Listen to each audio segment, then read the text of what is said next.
Welcome to Friday Takeaway. Nadia, Hassan here together with Sulhi, Azman. It is post-Raya week and news flow is understandably very, very thin because people are still sort of filtering back to work. News is not really picked up. There were a couple of big developments though that made the headlines, affected market this week. We will talk, of course, about the big granddaddy of surprise, which is Bank Negara's OPR cut, some new appointments in the global economy. Right. And in terms of stocks, we'll talk today about AirAsia and AirAsia X and DiGi as well, you know, so basically airlines and telecommunication. But let's start with Bank Negara. Did this surprise you? Yes, of course it was surprising, Nadia. You know, few days earlier, many major news organizations have run analyst comments saying that Bank Negara will not hike the rate in July. But Hike? You mean cut?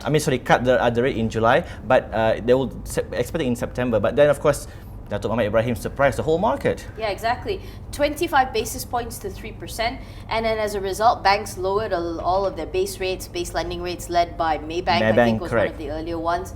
And of course, this is in a bid to spur economic growth, taking advantage of the ringgit, which is kind of stable oil prices, benign inflation, and of course, the chance that there's not going to be a US interest rate hike. But here's the thing. Some people will read it as almost a sign of slight desperation that the fact is it might not do well. The economy might not do well in the second half. That's what RHB thinks as Correct. well, right? Yeah, of course, the DBS also says, she's saying that, you know, this could be a prelude that the GDP numbers in the second quarter could be somewhat lower. And yeah, of course, RHB was saying that as well. Correct. And of course, the Bank Negara also sounded very pessimistic, Nadia, because they said that uncertainties in the global environment could weigh on Malaysia's economic prospect, particularly led with the latest one, the Brexit. Which is still, of course, we still have to go, but we'll talk about that in a minute. Sure. But importantly, right, as a consumer, who are the winners from this? RHB seems to think REITs, property, consumer sectors. Because, safe havens. Safe havens, things that affect a lot of people. Maybank said retail is actually going to be fine of good. Aeon, Padini, F&B, the REITs as well. The impacts to banks, however, apparently should be neutral. But of course, you know, Maybank also said that Alliance Financial Group, the smallest bank or the lender in Malaysia, could, have more negative impact among the peers, while Hong Leong could have the negative impact. On the other hand, though, Nadia, they are saying that this cut in the OPR could also spur the automobile sector because there will be approval in the auto loans, getting cheaper and so on. God only knows, we kind of need it. Okay, just moving on to a couple of news. Theresa May becomes UK's PM and calms markets. She actually became UK's second female Prime Minister this week when she took over from outgoing David Cameron. If you actually have time, you should watch his last question times. It's actually quite hilarious. The first, of course, was Iron Lady Margaret Thatcher. Here's the most important thing. You could appoint anybody at the forefront, but it's her calm presence that most people are going to count on. She isn't by her own words, she isn't a showy politician. She will just get the job done. And in a post-Brexit world, that's what you need. Yes, you need some kind of certainty, and you need someone who can deal with the matter in a very smooth way. And of course, she also, part of the plan, she removed George Osborne from the cabinet as the Chancellor of the Exchequer. Because he was, of course, a very big David Cameron supporter. You'd get rid of it, wouldn't you? Yes, of course. And of course, Boris Johnson was appointed as the UK Foreign Minister. We'll talk about that in a minute, but more importantly, I think for her, was the fact that she put Philip Hammond. Philip Hammond, not a very common name, he's the new Chancellor of the Exchequer. He's a very, very long-term politician. And more importantly, the pound rallied, the euro markets rallied because they called him a safe pair of hands, which is what you need. Yesterday, they didn't cut the interest rate. A lot of people were expecting them to, but they say that the cut is coming, just not yet. He's a cautious man. But as you mentioned, yes, floppy-haired Boris Johnson was appointed as foreign minister. Twitter went kind of bonkers about it because he has been known to say really weird things. He's called, made dirty limericks about Turkish President Erdogan. He insulted Hillary Clinton. He called her a sadistic nurse in a mental hospital. He insulted Donald Trump as well. But of course, nobody can fault him for that. But he also said that, wipe out some 10-year Japanese boy in the you can actually see the footage, by the way, that we got from AFP, where he was having a friendly rugby game and he basically bowled over a young child. But anyway, he's hoping with the new leadership firm in place, it will actually help to calm the markets. It's already seemed to have a little bit. Parliament, though, will debate the second EU referendum of September 5th.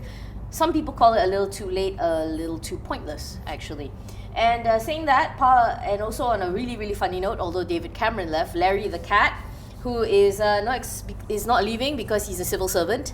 His official position is chief mouser to the cabinet office, and the footage that we have actually we're showing you is from AFP. Some people were quite worried about that for some very odd reason. South China Sea was also a big thing because the Permanent Court of Arbitration at The Hague said China's exclusive claim to basically all of the South China Sea is not valid, and China has completely disallowed that, saying we don't believe in your view. Yeah, of course, China's been saying that we are not going to believe in the rulings, and there is no legal enforcement by the Hague court, right, over these matters. Yeah, basically they're just telling you whatever and big middle finger. But the fact is, Fitch Ratings believes this could be a flashpoint because now they've said things like its importance of geopolitical points, it Correct. could be a flashpoint. Is this the next zone of conflict? And what will that mean for the neighbours? And of course, we've seen that China giving warnings to Australia, and we see Taiwan putting And their Malaysia ships. too as well. We're talking about those islands. Yes, And surrounding so this. it's hard to say. But as we wrap up for the thing, we talk about Bursa Malaysia and how in a span of 1 week it's been pretty flat, although of course the OPR rate gave it a bit of a kick. As at 10 a.m. we were looking at 1664.63. In terms of stocks moving, not that many, but we looked at airlines this week. AAX, well, AirAsia and AAX actually saw their shares move quite a bit. AirAsia moved by 7%.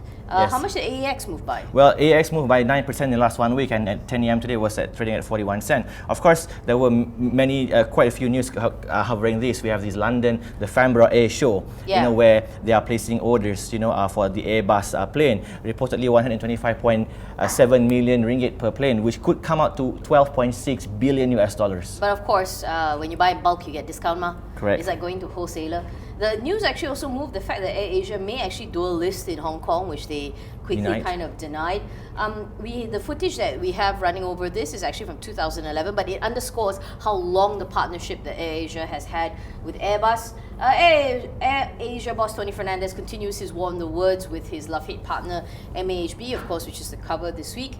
But it's interesting, TA has a sell on AirAsia. They say, yes, fine, you placed an order, but they think it's very normal. Yeah, because they said that, this is, aircraft purchase is a business practice in the industry for an airline to stay competitive, and they are even, no change for the earnings. Yeah, sell target price 276, that's what they look at. And of course, finally, to wrap up, we are looking at DiGi.com Berhad releases 2Q results. It is normally one of the earliest, well, if not the earliest telco to release. Softer compared to last year because there were a few depreciation issues. But it's trading at 488. They still managed to do their dividend, although the dividend was less. It's about 10 cents now. Last year it was around 12 cents, around the same level. But CIMB seems to think they still have a whole call on DiGi, the unchanged target price of 4 ringgit and 60. Because CIMB is saying that DiGi's earnings is likely to improve in the second half of this year, although gains are likely to be limited by intense competition. We've seen telco companies facing competitions and margin and war against subscribers. Yeah, and telecommunication in general by TA Research is maintaining underweight for them. They say limited growth. There's definitely dividend upside potential, but that's all they see.